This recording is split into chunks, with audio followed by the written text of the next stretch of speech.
आणि आता बातमी आहे नागपुरातून। नागपूरमधील शिक्षण विभाग घोटाळा प्रकरणी अटकेत असलेल्या पालकाने दलालाचं नाव सांगितलंय। शाहिद शरीफ नावाचा हा दलाल फरार आहे।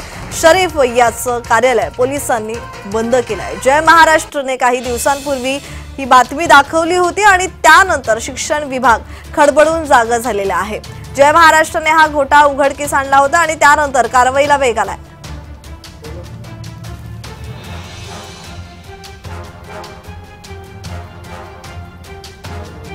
नागपूरमध्ये शिक्षण विभाग घोटाळा प्रकरणी अटकेत असलेल्या पालकाने दलालाचं नाव सांगितलंय। शाहिद शरीफ असं या दलालाचं नाव आहे।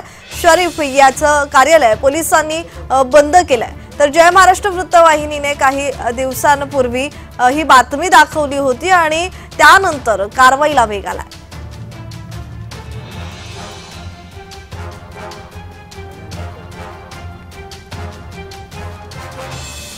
तर या संदर्भात अधिकची माहिती देत आहेत आमचे प्रतिनिधी हितेश मेश्राम। हितेश, नागपूरमधील शिक्षण विभागाचा घोटाळा जय महाराष्ट्र वृत्तवाहिनीने उघडकीस आणला होता आणि त्यानंतर कारवाईला वेग आलाय। अटकेत असलेल्या पालकाने कबुली दिली आहे, दलालाचं नाव सांगितलंय। या संदर्भात अधिकची माहिती।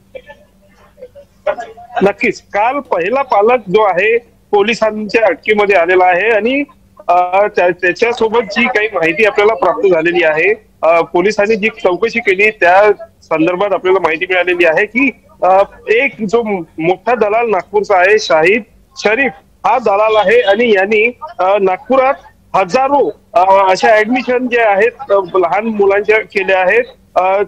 चुकीचे कागदपत्र लावून फ्रॉड डॉक्युमेंट लावून हे जे आहे हे ऍडमिशन त्यांनी केलेले आहे। त्यातले काही आपल्या निदर्शनास आले आहेत आणि अजून हजारो असल्याचा दावाही अधिकारी जे आहेत ते करत आहेत। तत्कालीन जे सचिव होते त्या पडताळणी समितीचे त्यांनी आपल्याशी बातचीत केली आहे। त्यांनी सुद्धा सांगितलं आहे की हजारो डॉक्युमेंट जे आहे आणि हजारो ऍडमिशन जे आहे ती फ्रॉड करण्यात आलेली आहे आणि शाहिद शरीफ हा दलाल जो आहे तो आता नागपूरच्या बाहेर पळालेला आहे। तो अजूनपर्यंत पोलिसांच्या ताब्यात येताना आपल्याला पाहायला मिळत नाही आहे। जी जी, धन्यवाद हितेश तुम्ही दिलेल्या माहितीसाठी।